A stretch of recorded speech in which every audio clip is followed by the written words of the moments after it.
Yes!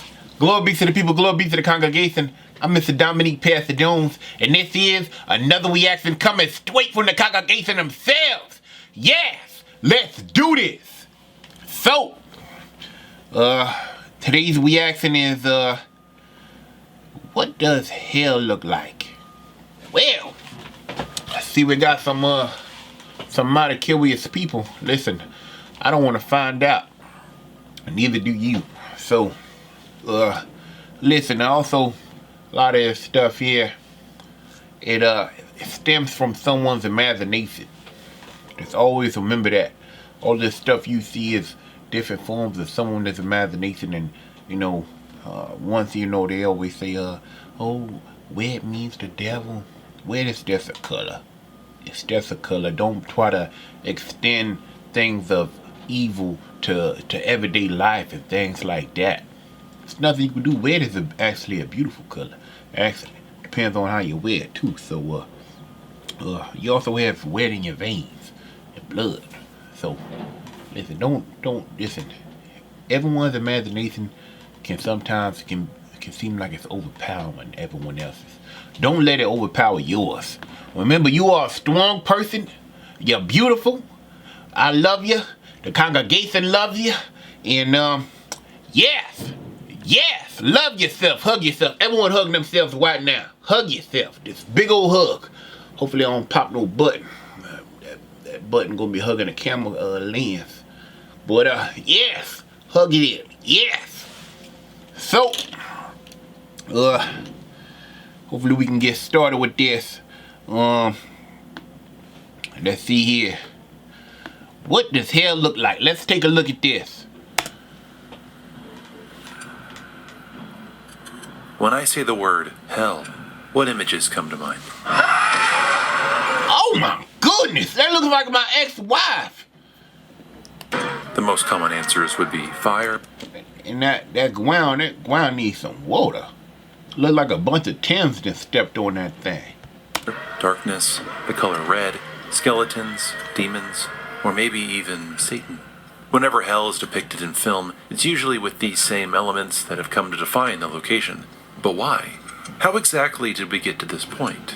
Well, I like that movie Constantine when Keanu Reeves. First, we have to go all the way back to the very idea of hell itself. The concept of hell, or some kind of underworld, has existed across a majority of religions and mythologies of different cultures. But I want to focus on hell from the Judeo-Christian perspective. Around the 8th century BC, the Hebrew Bible, Old Testament, referred to the afterlife as Sheol, a word that translates to grave or abode of the dead. Sheol was described as a bleak, dark pit where the souls of all the dead lingered in a state of silent existence, awaiting an eventual bodily resurrection, where the righteous would dwell in the presence of God, and the wicked would be cut off and suffer torment. Sheol from beneath is excited over you to meet you when you come. It arouses for you the spirits of the dead, all the leaders of the earth. It raises all the kings of the nations from their thrones. They will all respond and say to you, "Even you have been made weak as we. You have become like us. Your pomp and the music of your harps have been brought down to Sheol. Maggots are spread out as your bed beneath you, and worms are your covering. Nevertheless, you will be thrust down to Sheol, to the recesses of the pit." In the early 1st century AD of the New Testament, Jesus described hell as the eternal fire of Gehenna. Gehenna is an actual valley just outside the city of Jerusalem that was once used by kings as a place for child sacrifice, and later as a garbage dump where the fires... You know, it's crazy. That's why I always say, you know, your mind has to be strong. You know, back in the day, people used to just kill people. Period. Just for using their left hand. I know some left-handed people.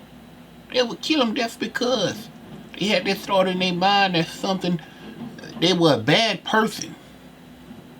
Because they decided to be born left-handed. Now, when I listen to this,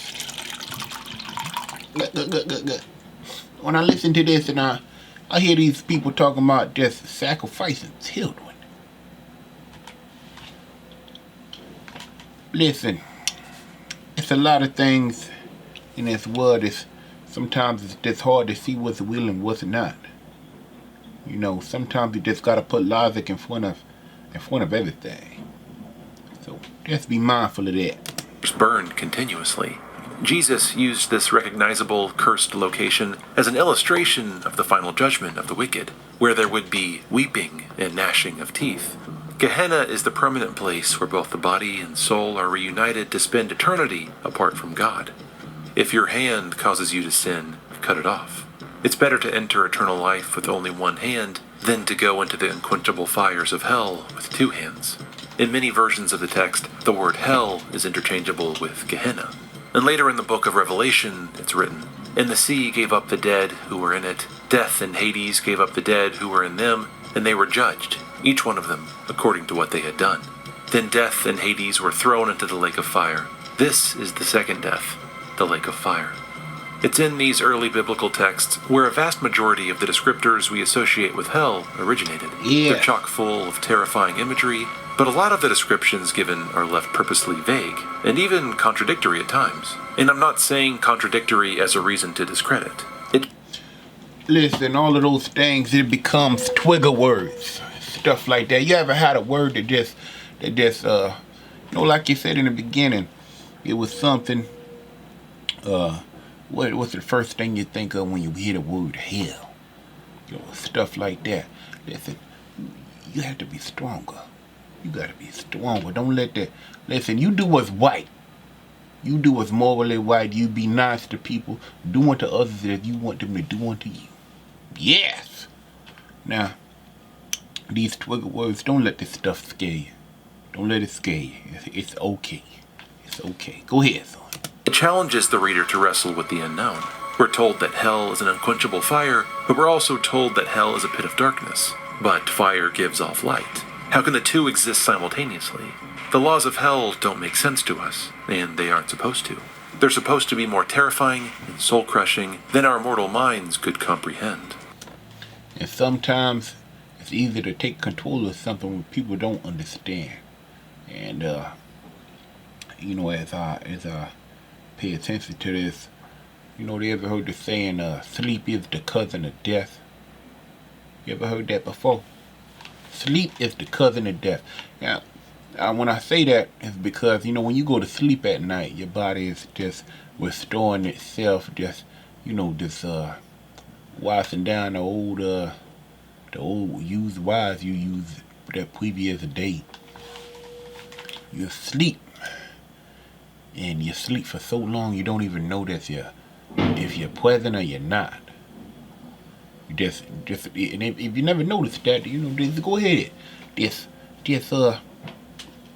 When you go to sleep, just be happy that you woke up. Be happy that you woke up, because there's some people that never wake up. And sometimes I think death is peaceful as sleep. Yes. This vague imagery provided in the biblical texts leaves room for interpretation. And there are two artists who created their own interpretations of hell, and by doing so, have had a major influence on the way we envision hell today. Dante Alighieri and Hieronymus Bosch. It was in the early 14th century when Italian poet Dante first released his seminal work, The Divine... I'm sorry, Mr. Devante actually looks like the devil himself. Look at that nose. Nose look like look like this. That's what that nose look like. Look like he punched the crap out of somebody with that nose. Divine Comedy. The philosophy of the epic poem is a mixture of elements from the Bible, Roman Catholicism, mythology, and Islamic and medieval tradition. The result is a poem written in first person describing the character Dante in his imaginative journey through the three realms of the dead: hell, purgatory, and heaven. In the first section of the poem, hell is depicted as 9 concentric circles within the earth, each progressively smaller and smaller, and each representing an increase of wickedness, where sinners are punished in a fashion befitting their crimes, culminating at the center of the earth, where Satan is held in bondage. Limbo, lust, gluttony, greed, wrath, heresy, violence, fraud, and treachery. John Ciardi, American poet, etymologist, and translator of Dante's Divine Comedy, says, "The law of Dante's hell is the law of symbolic retribution. As they sinned, so are they punished. For example, in the 8th circle, Sorcerers, meaning fortune tellers, astrologers, and other false prophets who wielded spiritual powers in order to look ahead into the future, now have their heads twisted around on their bodies and are literally forced to walk backwards for eternity. As I inclined my head still more, I saw that each amazingly appeared contorted between the chin and where the chest begins. They had their faces twisted toward their haunches. Listen, like I said, sometimes people's imagination can just destroy or come into your thought. Just remember, every time something is said, every time you watch TV, anything, the information that your mind collects, you don't even realize it. You ever seen a scary movie and then you're scared to go inside of a room because you think the monster that you just saw on TV is somewhere in there? You ever seen that before? It's not real. It's all here. Think about it. Every movie that you saw. You ever saw a really good movie? Yes, right? Now, when you watch that movie, you gotta understand that was preparation. It came from someone's imagination. And sometimes our imagination is more powerful than we think. So, just be mindful of that. Everyone is entitled to a creation. And sometimes all you need is just a little seed to make a big impact on what you think is. And found it necessary to walk backwards because they could not see ahead of them. Again, John Ciardi writes, "Thus, those who sought to penetrate the future cannot even see in front of themselves. They attempted to move themselves forward in time, so must they go backwards through all eternity. And as the arts of sorcery are a distortion of God's law, so are their bodies distorted in hell." In the late 15th century, early 16th century, Dutch painter Hieronymus Bosch brought hell to life with his beautifully grotesque hellscapes, first portrayed in The Last Judgment and later cemented in The Garden of Earthly Delights. These paintings were created during the Protestant Reformations, when Christians began to interpret the Word of God for themselves, as opposed to relying on the Church as an intermediary. With this newfound independence, Bosch abandoned the Bible's version of hell, which emphasized fiery punishment and destruction, and instead created an underworld battlefield, teeming with horrifying, surrealistic creatures who took pleasure in tormenting the frail sinners of humankind. Bosch painted sword-wielding monsters with lion heads, an androgynous birdman vomiting nothing but dice, women ripped apart by dogs, men raped by demons. The result is a bleak portrayal of chaos and suffering at a grand scale. And the bizarre combination of disparate elements helps visualize a hell that's as terrifying as our worst nightmares. Ever since the introduction of film at the end of the 19th century, hell has been a popular setting for its storytellers. These can be faith-based films, which focus on hell from a spiritual perspective, like the devastating isolation and darkness found in The Rapture, Satan's defeat and Passion of the Christ, and 1911's Dante's Inferno.